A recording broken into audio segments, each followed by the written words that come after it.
यदि आप ग्रामीण क्षेत्रों के निवासी हैं, तो आप अक्सर सुनते होंगे किसी के माता आ गई या फिर उनमें साक्षात इष्ट देव का अवतार हुआ है। ऐसे में सवाल है, आखिर शरीर में देवी देवता कैसे आते हैं? आपको सच्चाई तक ले जाने के लिए यहाँ हम इसी विषय पर बारीकी से चर्चा करेंगे। भारत पारंपरिक रूप से एक धार्मिक देश होने के नाते यहाँ लोगों में भी देवताओं का रूप देखा जाता है। बता दें कि ग्रामीण क्षेत्रों में आज भी कुल देवता को प्रसन्न करने के लिए विधि विधान से उनकी पूजा की जाती है। उन्हें भोग लगाया जाता है ताकि सभी का आशीर्वाद उन पर बना रहे। हालांकि देवी देवताओं के पूजन की बात वेदों के आरंभ से वर्णित है, परंतु मनुष्य के भीतर देवी देवताओं के अवतार का विषय आम लोगों के बीच जितना प्रचलित है, उस विषय पर उतनी स्पष्टता उनके बीच नहीं है। ऐसे में यदि कोई नास्तिक या ज्ञानी व्यक्ति उनकी आस्था पर सवाल उठाए तो उनके पास कोई सार्थक जवाब नहीं होता। इसलिए इस विषय पर आप तक पूर्ण सच्चाई लाने के लिए यह वीडियो बनाई गई है। लेकिन उससे पहले चैनल को सब्सक्राइब करें और वीडियो में अंत तक बने रहें। देवी देवताओं के पूजन की शुरुआत और कारण। समय में परिवर्तन होने के बावजूद देवी देवताओं के पूजन की परंपरा हजारों वर्षों से आज भी यथावत चली आ रही है। आदिम युग में जंगलों में जीवन बिताने के पश्चात जब मनुष्य ने कृषि करना आरंभ किया, तभी से देवताओं को प्रसन्न करने की अनेक विधियां मनुष्य द्वारा उपयोग में लाई गई। क्योंकि उस समय मनुष्य के पास आज के युग की भांति न तो इतने संसाधन थे और न ही इतना विशाल ज्ञान का भंडार था, इसीलिए जानकारी सीमित थी। ऐसे में विज्ञान और यह पूरी प्राकृतिक व्यवस्था कैसे कार्य करती है, इसके विषय पर लगभग न के बराबर ज्ञान था। क्योंकि खेतिहार युग था तो सब लोग पूरी तरह कृषि पर ही आधारित थे, पर ज्ञान के अभाव में लोग प्रकृति के आगे नतमस्तक थे। लेकिन आज तो इंसान प्रकृति पर विजय पाकर अमर होने के ख्वाब देख रहा है। लेकिन एक समय ऐसा भी था जब कोई भी प्राकृतिक आपदा हुई या आकाश में मानो बिजली कड़की तो ऐसा प्रतीत होता था जैसे कोई दैवीय शक्ति है जो यह सब चला रही है।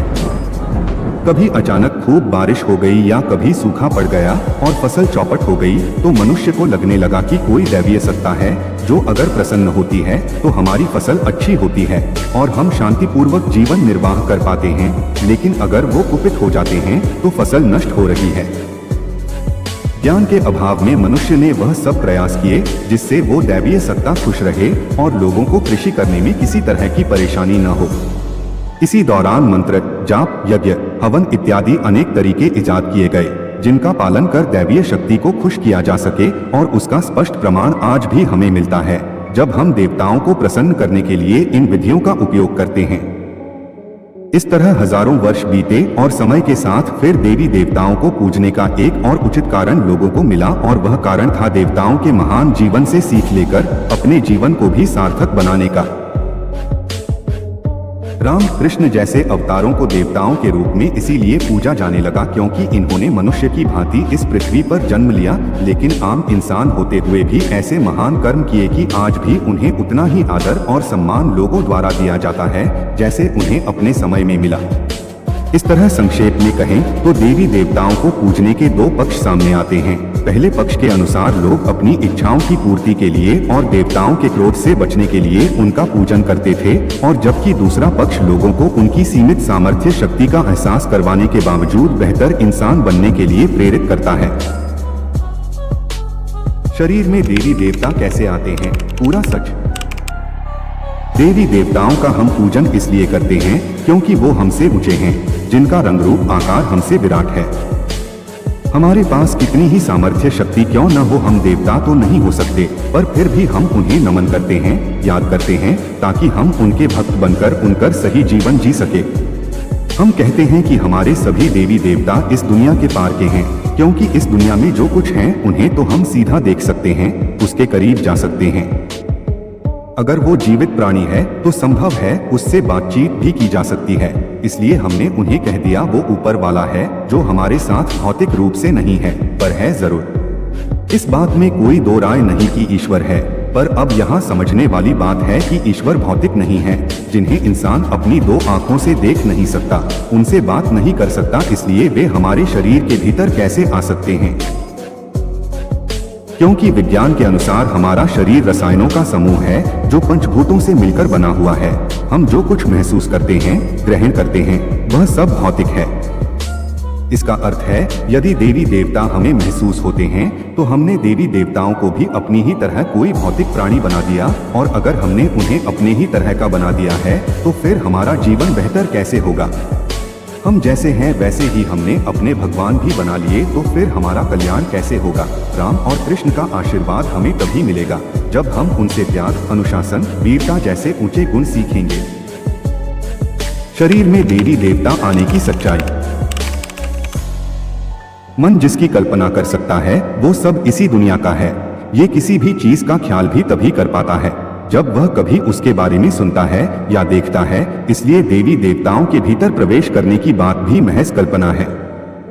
हमने बचपन से ही देवी देवताओं को तस्वीरों में देखा है, उनके बारे में तरह तरह की बातें सुनी है, और उन्हीं बातों के अनुरूप हमारा मन एक कहानी और घटना को भीतर ही भीतर रच लेता है, जिसे देखकर हम कहते हैं कि इस व्यक्ति के भीतर माता आ गई है या फिर देवता आ गए हैं। उदाहरण के लिए मैं कहूँ कि आप नैनो देवता का ध्यान करो, पर आपको पता ही नहीं है कि ये नैनो देवता कौन है, वो देवता किसके प्रतीक हैं, नैनो देवता को क्यों पूजते हैं। जब आपने यह नाम ही पहली बार सुना है और उनकी कोई तस्वीर नहीं देखी तो क्या आप उनका ध्यान कर पाएंगे? नहीं ना। इसलिए कहा जा सकता है मनुष्य के भीतर देवी देवताओं के प्रवेश करने की अजीब सी घटनाएं इसलिए मनुष्य में देखी जाती हैं क्योंकि उस विषय की कल्पना मनुष्य कर सकता है, और कल्पना करना तो मनुष्य खूब जानता है। अगर मैं आपको कोई एक तस्वीर दिखा दूं तो आप उस तस्वीर से 100 नई बातें और बना लोगे। देवी देवताओं को लेकर मनुष्य के भीतर का अज्ञान। देखिए, हमारे जीवन में धर्म और देवी देवताओं का विशेष स्थान है। सभी मंदिर और देवताओं से जुड़ी कहानियां किसी ऊंची बात की तरफ इशारा करती हैं। लेकिन अगर हम किसी परंपरा या देवताओं के बारे में जाने बिना उनकी पूजा अर्चना शुरू कर दें तो इससे हमें लाभ नहीं होगा। देवी देवताओं का जीवन हमें संदेश देता है कि इंसान रहकर भी हम एक महान जीवन जीने के अधिकारी हैं। राम का जीवन हमें त्याग और वीरता सिखाता है तो वही कृष्ण का जीवन हमें अधर्मी और झूठे लोगों के खिलाफ लड़ने का संदेश देता है। हनुमान जी हमें सिखाते हैं कि देह रूप में तो हम सभी वानर ही हैं, लेकिन फिर भी हमें सत्य और सच्चाई का सेवक बनना चाहिए। इस तरह यदि हम देवताओं के प्रतीकों को समझें तो निश्चित ही हमारे भीतर देवत्व जगेगा। हम जान पाएंगे कि जिन देवताओं को हम बाहर खोजते हैं वही हमारे भीतर करुणा, प्रेम, सच्चाई के रूप में मौजूद हैं। लेकिन जब लोगों की नियत जनता को धर्म से दूर करने की हो तो फिर कई तरह के अंधविश्वास और मान्यताओं को धर्म कह दिया जाता है। जैसे देवी देवताओं के भीतर प्रवेश करने की बात भी इसी में शामिल है। और याद रखें, भीतर देवता पहले से ही मौजूद हैं, वो बाहर से शरीर में आकर फिट नहीं होंगे। तो साथियों, इस वीडियो को देखने के पश्चात शरीर में देवी देवता कैसे आते हैं, इस प्रश्न का सीधा और स्पष्ट उत्तर आपको इस वीडियो में मिल गया होगा। सच्चाई और स्पष्टता आई है तो इस वीडियो को अधिक से अधिक साझा अवश्य करें। अब हम आपसे आज्ञा चाहते हैं। जय श्री राम।